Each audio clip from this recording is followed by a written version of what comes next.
O excesso de gordura em regiões do corpo, como a perna, como os braços, pode ser lipidema. Essa é uma doença pouco conhecida ainda, mas que afeta muitas mulheres e inclusive a autoestima. Mas elas não estão sozinhas, porque o lipidema tem tratamento e tem controle. Se você quer saber mais sobre isso, assiste o podcast Consulta Marcada que está começando agora. Roda a vinheta. Chegou a hora da sua consulta marcada. Aqui no podcast da Unimed Vitória, a receita é simples. Informação onde você estiver. Lipidema é o assunto do podcast Consulta Marcada desta semana, mas afinal de contas, o que é esse problema que afeta tantas mulheres? Para esclarecer esse assunto, a gente trouxe aqui no nosso consultório aberto a doutora Luzaneri Cruz, que é endocrinologista da Unimed Vitória. Seja muito bem-vinda, doutora, é um prazer recebê-la. Muito obrigada pelo convite. Eu estou super feliz de estar aqui para esclarecer esse assunto super novo, né? Muito quente esse assunto. Exatamente. E que muitas mulheres desconhecem, mas às vezes sofrem, passam por esse problema, né, doutora? Então vamos começar explicando o que é o lipidema. Primeiro, a minha primeira fala é falar que até o médico desconhece, né? É um assunto extremamente novo. Na verdade, foi primeiramente descrito em 1940. Então, já a descrição é muito antiga, mas a gente só abordou esse assunto agora, recentemente. Então, muitas vezes o próprio paciente assiste algum programa e ele se dá o diagnóstico e chega ao consultório médico. Outras vezes o próprio colega encaminha a gente. O lipedema é uma doença inflamatória. A gente tem um tecido, que é o tecido gorduroso, que é o adipócito. Em volta dele tem um outro tecido que é chamado de tecido conjuntivo. A inflamação é nesses dois tecidos. Então, essa gordura, por algum motivo, ela é inflamada e é modificada. E essa gordura passa a ser uma gordura dolorosa. Essa foi a primeira descrição. Então, o diagnóstico é muitas vezes clínico. A pessoa se olha e se vê com aquela gordura modificada e essa gordura é resistente ao emagrecimento. É uma coisa que as pacientes trazem para a gente também.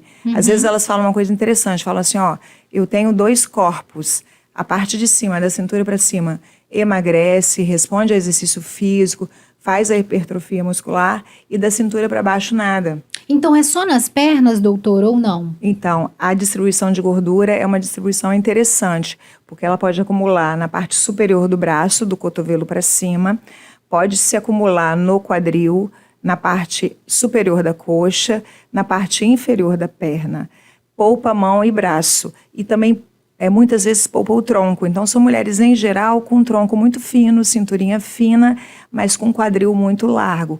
Essa distribuição de gordura, ela chama a atenção das mulheres, e o fato de não responder de jeito nenhum ao emagrecimento também responde. Chama a atenção. Daí elas conseguem trazer essa queixa pra gente, pro consultório. Agora, doutora, eu queria saber, afeta só mulheres? Tem algum motivo que leva essas mulheres a desenvolverem o lipidema? Então, a nossa estatística é muito pequena. Nos estudos que a gente tem, são estudos pequenos. Quando a gente fala em estudo pequeno, porque na medicina a gente está acostumado com estudos com 13 mil pessoas, 10 mil pessoas. Esses estudos, em geral, têm 200 pessoas, 250, 100. Mas os estudos mostram que só as mulheres são afetadas, então a gente não diz. Na medicina a gente não fala 100% nem 0, né? A gente fala que raramente afeta os homens. Nesses estudos todos foram com mulheres. E tem a ver com momentos que as mulheres têm mudanças hormonais, ou mudança de estilo de vida, ou mudança do corpo, da composição corporal. Então, por exemplo, quando as mulheres menstruam pela primeira vez, fala, eu comecei na menarca, né? Ali, começando a adolescência, eu comecei a modificar meu corpo. Quando eu era criança, eu era uma criança magra. Elas fazem isso, falam isso. Eu iniciei o uso de anticoncepcional, modifiquei meu corpo. Eu tive o primeiro filho. Foi logo depois da gravidez. E muitas vezes, isso é bem doloroso, porque às vezes elas colocam a culpa na gravidez, na criança. Sim. Às vezes elas trazem a criança e falam, essa pessoa aqui modificou meu corpo. Não entendendo que não foi isso, né? Foi a mudança hormonal que envolveu a gravidez. Sim. Na menopausa é um outro pico, que a gordura modifica muito. E muitas vezes lá no final da vida, tem uns poucos relatos das mulheres mais velhas que também têm Muitas vezes porque começam a acumular gordura mesmo, né? Então, quando elas engordam muito por algum motivo, a gordura é modificada também e a gordura começa a sofrer esse processo inflamatório. Sim. E pode ser hereditário, doutora? A mãe pode passar para a filha, para os netos? Pode ser uma sequência? Tem um componente hereditário muito forte. Tem um estudo alemão que mostrou que a maior parte das mulheres referiam que a avó tinha. Então, a pessoa que elas mais referiram tias, mães. É uma pergunta que eu faço no consultório, mas, em geral, elas referiram que era mais a avó. Então, tem esse componente hereditário, tem genes candidatos, um dos genes já foram isolados, mas como é uma doença que a gente está estudando, provavelmente outros genes daqui a pouco vão estar envolvidos também. Mas tem essa questão da família. Eu acho interessante que quando a gente foi para Barcelona, quando a aula tinha modelos vivos, né? Eles levaram mulheres afetadas pelo lipedema para fazer o ultrassom para a gente ver como é que era o ultrassom, para a gente ver essa questão das traves de fibrose, da inflamação, que dava para ver perfeitamente no ultrassom. Sim. E quando eu vi aquelas pernas de mulheres porque no meu consultório vão mulheres muito afetadas, lá em geral eram quadros leves. Aí eu falei, gente, mas assim, a minha tia tinha isso, a minha avó tinha, você começa a identificar na sua família mesmo. E hoje que eu tenho um olhar mais clínico, né, mais crítico, às vezes eu vou pra praia e também fico, olha, aquela pessoa ali tem lipedema. E é uma coisa que a gente tá acostumado a ver. A gente tem lembranças, só que a gente não tinha um nome até pouco tempo, né? A gente não conseguia classificar isso. De tanto, doutora, que o tema, ele ainda deixa muitas perguntas, ele é motivo de muitas dúvidas. Porque eu vejo muito na internet, por exemplo, as pessoas perguntando, lipedema tem a ver com obesidade? É a mesma coisa, é uma consequência? E aí, doutora, como é que a gente explica? Então, o lipedema é diferente de obesidade. A obesidade tem muitas coincidências, né? Por exemplo, mulheres obesas podem ser afetadas pelo lipedema. Isso é super interessante, a gente precisa separar isso na cabeça das mulheres, porque às vezes elas acham que elas não têm obesidade, elas só têm lipedema. Então, tudo justifica o lipedema. Uma vez no consultório, eu falei para a paciente, nossa, como você melhorou? Como melhorou sua composição corporal? Como é que você está mais desinflamada? Ela falou, mas e a dor nas mãos? Aí eu falei, como assim? Me explica. Porque lembra que eu falei que o lipedema poupa mão e pé. Ela, eu tenho muita dor nas mãos. Aí eu falei, calma, como é que é isso? Eu tenho uma rigidez matinal. Eu falei, calma, que isso é uma doença reumática. Senão a gente começa a achar que todas as dores que a gente tem a ver com o lipedema. E a obesidade, ela geralmente é mais harmônica. A pessoa é obesa por inteiro. E lembra que eu falei que o lipedema tem regiões mais afetadas e regiões mais finas. Então, quando a gente vê os dois quadros, a gente fala, isso aqui é obesidade lipedêmica, isso aqui é obesidade não lipedema. Então, a mulher obesa, em geral, tem um abdômen muito distendido, muita gordura abdominal. Sim. E no lipedema, geralmente, esse abdômen é muito fino. E a obesidade tem um outro papel, né? Aumenta as doenças do coração, aumenta o risco de diabetes, desenvolver hipertensão. Então, precisa ser tratado também. Em geral, a gente precisa tratar as duas coisas no modo conservador. Sim. E o lipedema, as lesões de lipedema, em geral, devem ser removidas cirurgicamente. O tratamento é diferente. Então, a gente precisa tratar a obesidade, que melhora um pouco o lipedema, e precisa tratar o lipedema também. Entendi. E quais que são os riscos do lipedema, doutora? Porque de imediato a gente pensa na questão estética, né? Mas tem riscos para a saúde também de ter o lipedema? Tem doenças articulares, né? Essas mulheres, a gente fez até uma reunião só de mulheres afetadas pelo lipedema, a marcha delas é completamente comprometida. Elas não conseguem andar quando o quadro é muito grave. Elas têm uma alteração do joelho. O joelho, a gente fala que fica um joelho valgo, né? Um joelho torto. O pé fica um pé pronado. Então, elas começam a ter um distúrbio da marcha. E algumas mulheres afetadas pelo lipedema não andam mais, param de andar. Elas têm dores. As mulheres que são entrevistadas, normalmente mais de 90% relata dor. Se você colocar uma escala de 0 a 10, a dor é de 5 para cima. Algumas falam que a dor é insuportável. Elas são muito afetadas do ponto de vista emocional. Em geral, autoestima, né? Em geral, tem depressão, ansiedade, distúrbios da relação com o alimento, transtornos alimentares. E elas falam da questão do estigma, né? Tem um isolamento social, mulheres que não ousam mais usar determinada roupa, acabam ficando muito presas ao estigma, né, do lipedema. Realmente, o lipedema é uma doença. A questão estética, né, tem um ponto importante, mas não é de estética que nós estamos falando, não. Nós estamos falando de doença saúde mesmo. Né? Doutora, tem estágios do lipedema?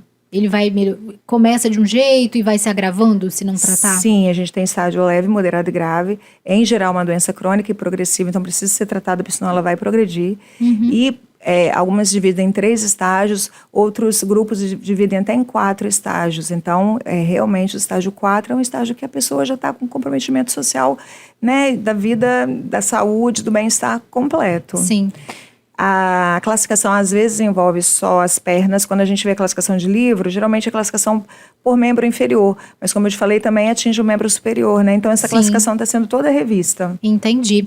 Agora, você falou que é uma doença crônica, doutora. Então, a minha pergunta é, tem como curar ou tratar o lipedema? Então, quando a gente fala em crônico ou agudo, tem a ver com tempo, né? Agudo é uma coisa que tem de 15 dias, em geral, a menos, e crônico de 15 dias a mais. Então, é uma doença crônica, sem dúvida. Como tem esse componente hereditário genético, a gente entende que a genética está toda ali, né? Não vai ser modificada. E é uma doença progressiva. Então, a progressão, a gente pode intervir nela. Então, a gente pode, seu lipedema pode melhorar e a gente pode até regredir com ele. Mas a pessoa, as mudanças do estilo de vida, na alimentação, na atividade física, ela vai ter que fazer para sempre. Porque ainda que ela remova aquele tecido modificado, gorduroso... A remoção é por cirurgia mesmo, né? Ainda que você remova o tecido afetado, você não consegue remover 100% dos adipócitos, dos tecidos gordurosos do corpo. E o tecido adiposo que fica pode ser, se esse estilo de vida não for, né, mudado, aquele adipócito vai inflamar de novo. Entendi. Então, é uma mudança para sempre, Para né? sempre. E essa é uma ideia que essas mulheres, lembram, né? Já tem uma vida emocional afetada. Quando você entrega isso, você não entregar de uma maneira para elas muito gentil explicando muito, elas vão ficar mais mexidas do ponto de vista emocional ainda. Mas muitas delas falam assim, pelo menos hoje eu sei o que eu tenho. Isso para elas responde muitas questões internas. Eu tenho até uma paciente que a mãe pediu perdão para ela, porque muitas vezes elas são vistas como preguiçosas, né? Você não se interessa pela sua aparência, porque elas têm muitas dores e muito cansaço para fazer exercício físico. E muitas vezes para a família elas traduz como preguiçosas, né? E não são, elas têm dores, têm limitações mesmo físicas, né, para o exercício físico. Claro. Tem até um colega nosso que ele fala que talvez muitas mulheres que sejam tratadas para fibromialgia, na verdade, têm lipedema, né? Nossa. Essas dores crônicas que a gente vê por aí. Sim. Doutora Luzaneri, a gente está chegando no final do nosso programa, mas antes da gente encerrar, eu queria que você deixasse um recado principal. O que a gente pode falar para essas mulheres que elas precisam sair daqui entendendo sobre lipedema? Se você tem dúvida, não é uma coisa simples esse diagnóstico. Apesar do diagnóstico ser clínico, precisa de um olho treinado. Se você tem dúvida, procure ajuda. Se você tiver lipedema, tem o tratamento conservador, não é só cirúrgico. Então, a gente pode fazer muitas coisas em termos de tratamento clínico antes da cirurgia para melhorar o estilo de vida, para melhorar a qualidade de vida, para te orientar. Então, se você acha que é afetada pelo lipedema, procure ajuda, porque ajuda existe. Tá ótimo, doutora. Muito obrigada pela sua participação. A gente está encerrando agora mais um episódio do Consulta Marcada, mas na semana que vem tem mais. Se você tem alguma sugestão de tema pra gente, quer saber mais para cuidar da sua própria saúde, manda pra gente. O nosso e-mail é o consultamarcada@unimedvx.com.br. Até semana que vem, então. Essa foi a sua Consulta Marcada. Te esperamos no próximo episódio. Unimed Vitória.